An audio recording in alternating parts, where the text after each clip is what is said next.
André Bedounia, le coordinateur provincial de la société civile en route vers le parquet d'Ouvira.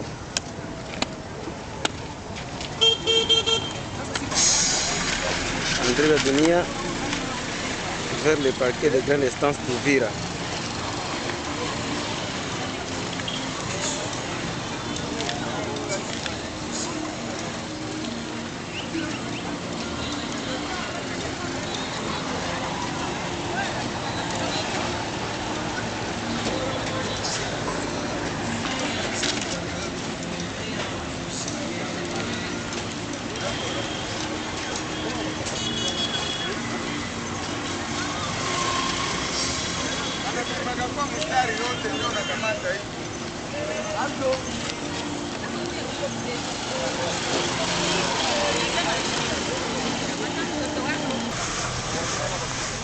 André Bedounia, de retour du parquet d'Ouvira, là où il était invité par le procureur général de grande instance d'Ouvira.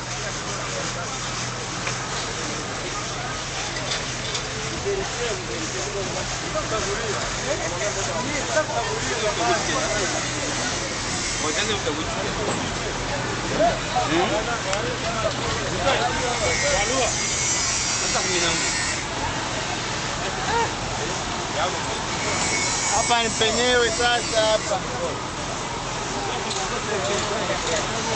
Ya dunia kufuatana na manda de comparution ambayo walikuwa wanamuletea. Na wakati tulifika pale ikaomba tu presenter naye kwa OPG, akaingia ndani na sisi tukaingia 5 personnes kwa watu 6.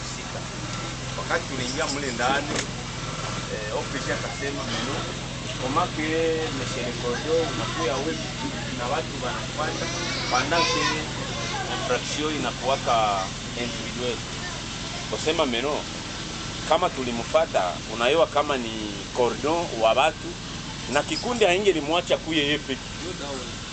Ni ya kwanza. Ya pili kuingia humu kuko watu wenye hawakuiwaki opesha bana profite normalement kukuyua na hivi tunaona nesti nyinyi mnaona mbaya basi après bakatuambia no mwende nje Cordo André Bedounia a comparaître selon la mandat yake. Après tout bakaikala mule kamwana Cordo anarudia nje anatuambia meno wananiambia kwa nikale kwanza hapa nje. Anaikala après banabeba normalement mandat de comparution kwa procureur. Après OPG anatuambia meno baada wenye baliingia mbele bakuye pamoja na Cordo procureur na baita. Alors Cordo anaingia shibote tunaingia mule ndani. Wakati procureur alikamata parole anamwambia Monsieur André, est-ce qu'on a eu kama l'État inakutaka hapa kufatana na mafe infractionnel zenye bana kuimpite? Yeye akasema no, mie siyui mafe infractionnel.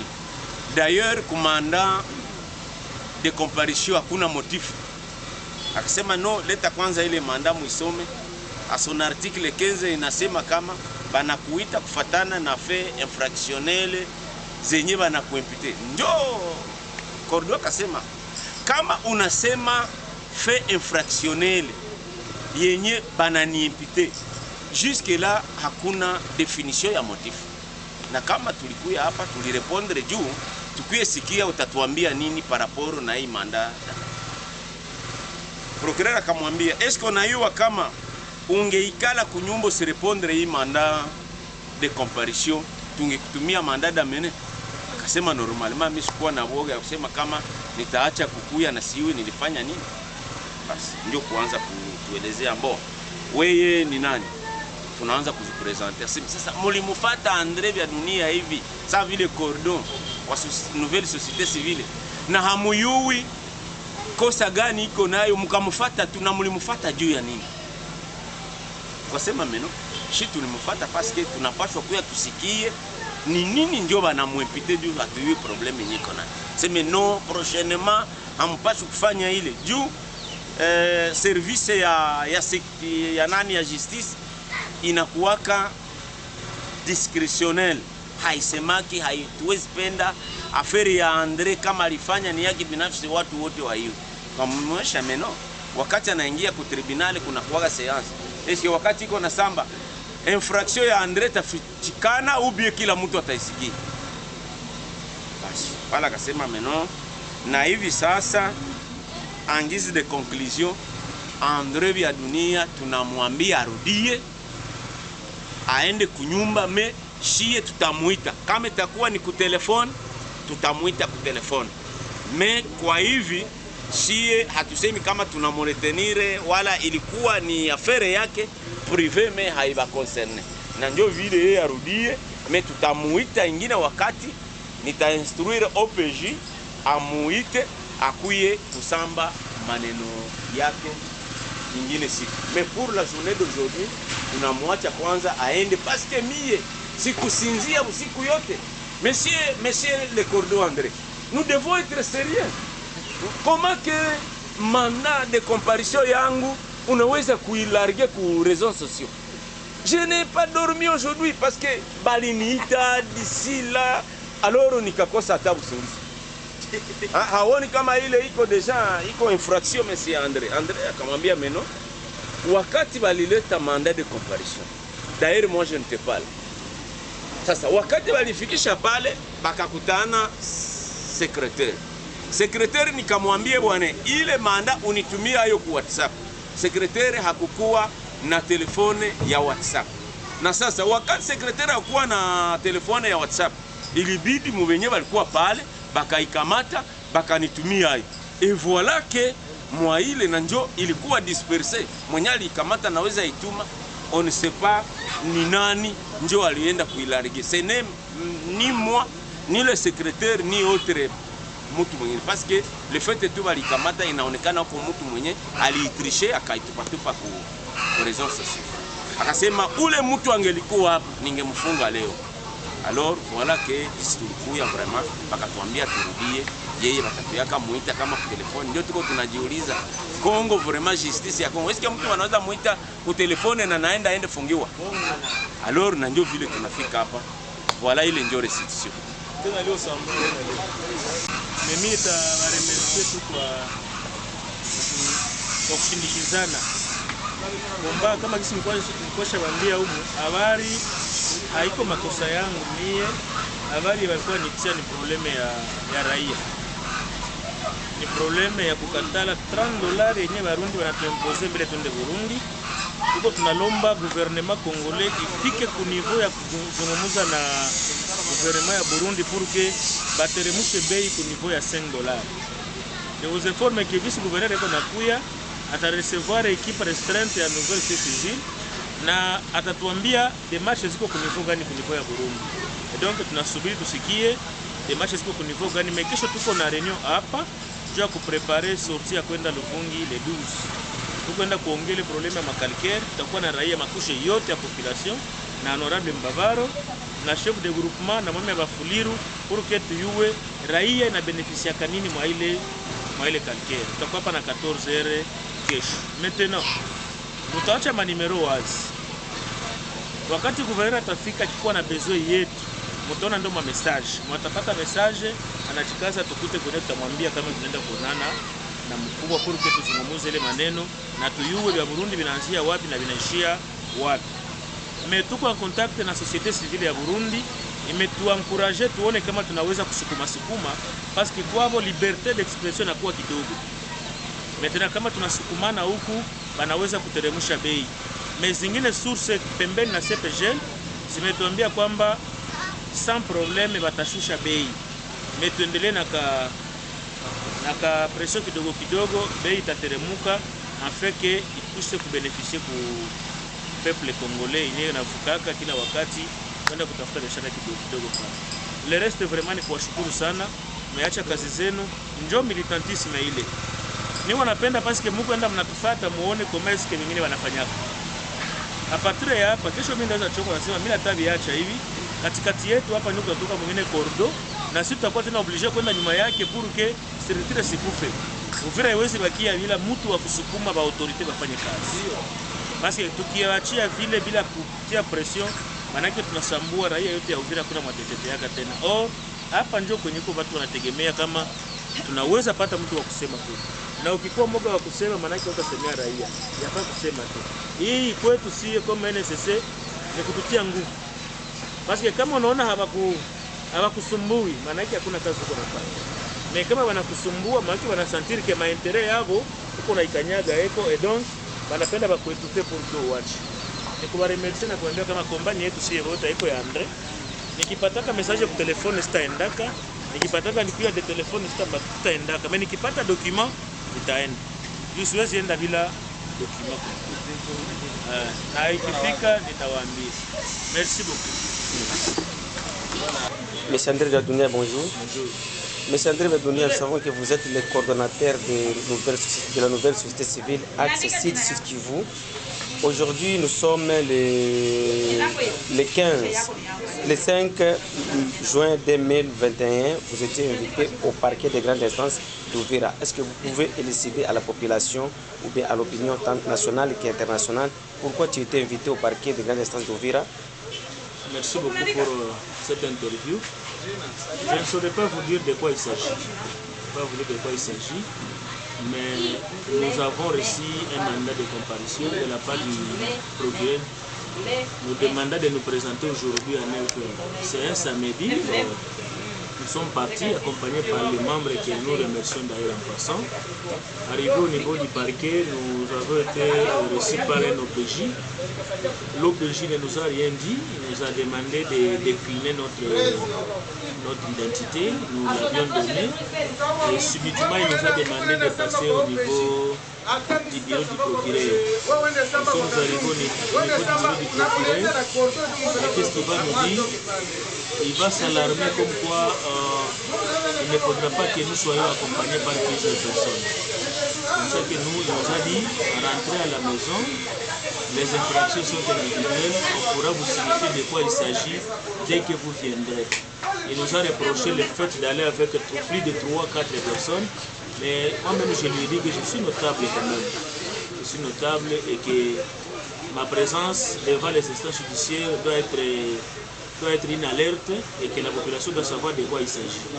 On a essayé de vouloir savoir qu'est-ce qui a été la base de notre interpellation. Il a dit que lui aussi, il ne va rien dire. Attendons les jours à venir, il va nous le dire. Et donc, jusque-là, on ne sait pas pourquoi nous avons été interpellés, mais les soupçons tournent autour de notre déclaration sur les frais des tests de Covid au niveau de la République du Burundi à la frontière. Nous, on a demandé à ce que les prix soient revus à la baisse à $5. Nous avons alerté le gouvernement de province, le gouvernement central, parce que le coût de vie de la population d'Uvira aujourd'hui et de la partie sud de la province Sud Kivu, c'est une vie misérable. Il est difficile pour un Congolais d'avoir aujourd'hui $20 par jour. C'est comme ça que nous sommes en train de plaider. Nous sommes en train de demander à l'État congolais d'activer la diplomatie pour qu'on puisse revoir à la baisse les prix des tests Covid et que ça revienne à $5. Parce que chez nous, pour aller au Burundi, il faut $5. Et donc, nous sommes en train de le faire dans le cadre de la société civile pour que ces prix soient revus à la baisse. Malheureusement, les politiques ont récupéré la situation, ils ont commencé à nous inviter et nous avons des milices, nous avons des bandits armés qui vont barrer la route à tous ceux-là qui iront au Burundi. J'ai dit, comme coordonnateur de la société civile, que ce n'est pas normal. Nous allons aussi commencer à prendre les mesures à la population en les sensibilisant. Nous allons sensibiliser la population pour qu'elle ne traverse pas, afin que le Burundi et notre pays, la RDC, puissent trouver un terrain d'attente en rapport avec les frais de tests Covid. Quel message avez-vous à la population d'Uvira? Le message, je continue à réitérer le même message. Il faut que les gens résistent. On ne doit pas continuer à être extorqués. On ne doit pas nous demander $30 parce que notre coût de vie ne le permet pas. La diplomatie congolaise doit s'activer pour que ce prix-là soit revu à la baisse. Sinon, nous, on va continuer à sensibiliser les gens pour qu'ils ne continuent pas à traverser la frontière burundaise. Merci Swahili. André Badounia, jambo. Jambo. André Badounia, tunajua ni mratibu wa shirika jipya la kiraia mkoani Kivu ya kusini ya mkoa wa Kivu wa Kusini. Leo tumeona leo ni tarehe 5 mwezi wa 6 mwaka 2021, umeitishwa leo kwenye mahakama kuu ya Uvira. nini kabisa ambacho kilituma wanakichukua kwenye mahakama kuu? Siwezi jua cha kusema sasa hivi kwa sababu hawakuniambia lolote. Tulipata mandat de comparution tukaenda, na tulipofika procureur hakutuambia kitu, alisema tu kulikuwa tumekuwa watu wengi.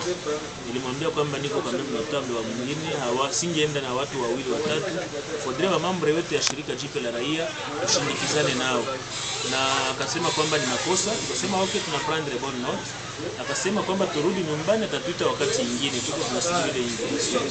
Mais ma réseaux sociaux habari zinasirikili kusema kwamba sisi shirika jipya la raia tumefanya declaration kusema kwamba Burundi ipunguze bei na diplomasia ya nchi yetu itume kujiactiver pour que bei ipunguke. Ile ndio wametureproche, ndio tumesikia, lakini bon officiellement tunasubiri tusikie nini itafanyika kwa niveau ya parquet, na tutakapojua tutawaambia raia nini inaendeka.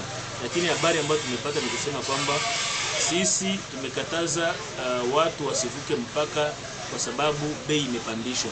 Na kwa kweli tumerudilia kusema kwamba tutaendelea kusensibiliser population, kuambia kwamba $30 ni franga mingi, coût de vie ya Kongomani iko chini sana, hatuwezi kuombewa tena $30 kwa kila entrée.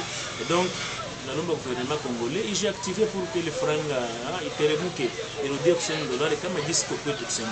Ile ndio message yetu. Kwa nini mkutumia mbinu za kuandikia serikali ya Kongo na Burundi ili wapate kupatana? Hiyo ndo hesabu za kwanza tunafanyaga kwenye shirika la raia. Tunafanya kwanza mikutano na wanamemba wanasema tuandike, tumeandika na barua zimefika Kinshasa, zimefika Bukavu, lakini mpaka sasa bado jibu. Sasa wakati tuliona vile ilibidi tuanze kusema kwenye radio, na ile declaration kwa radio ndio imeleta kurupushana. Imefanya hata wafanya siasa wamoja wanaanza kusema kwamba sisi tunakuwa na milisi, tunakuwa na wabandi ambao watapiga watu wakienda Burundi, lakini tunatafuta kuambia tu kwamba sisi gere yetu, yani komba yetu ni pasifiki. Hatupigani na masasa, tupigani na visu, tunapigana kwa mawazo. Kuambia Warundi wapunguze bei na Kongo ifanye nguvu yote ili wazungumze na wenzetu wa Rwanda. Ile tu. Andre Badunia, kama vile mratibu wa shirika jipya la kiraia mkoani Kivu Kusini, message gani ambayo unayo kwa wananchi wote wa Kivu Kusini na wale wa Uvira kiupekee? Kwa upekee ni kusema tu kwamba tutaendelea kuwa pembeni ya raia. Hatuwezi kuabandone. Intimidation c'est vrai ziko, lakini hatuwezi kusede parce que ukisha kujitolea kwamba nini ni mashirika ya kiraia, nini wanamemba, si Andre Badunia tu. Hawa wote ambao na tulikuwa nao wote ni wa defenseur ya droit de l'homme. Na iwe mimi ni iwe wao, kila mtu anadefendre kwa niveau yake. Mimi niko coordinateur provincial, wengine wako wa makata, wa makomine, wa materitoire, kila mtu anaifanya kwa nafasi yake. Na sisi tutaendelea kuambia raia kwamba waache kwanza kwenda Burundi mpaka wakati tutaona Burundi na Kongo wanazungumza na wameshusha bei $5 kulia $30 parce que maisha yetu iko chini sana, tuweze kulipa ile pesa. Hauogopi kuuawa? Kuuawa ni kawaida, nani hata kufa? Makaburi ni mengi, haiko Andre Badunia ndio kwa masuala zote. Asante.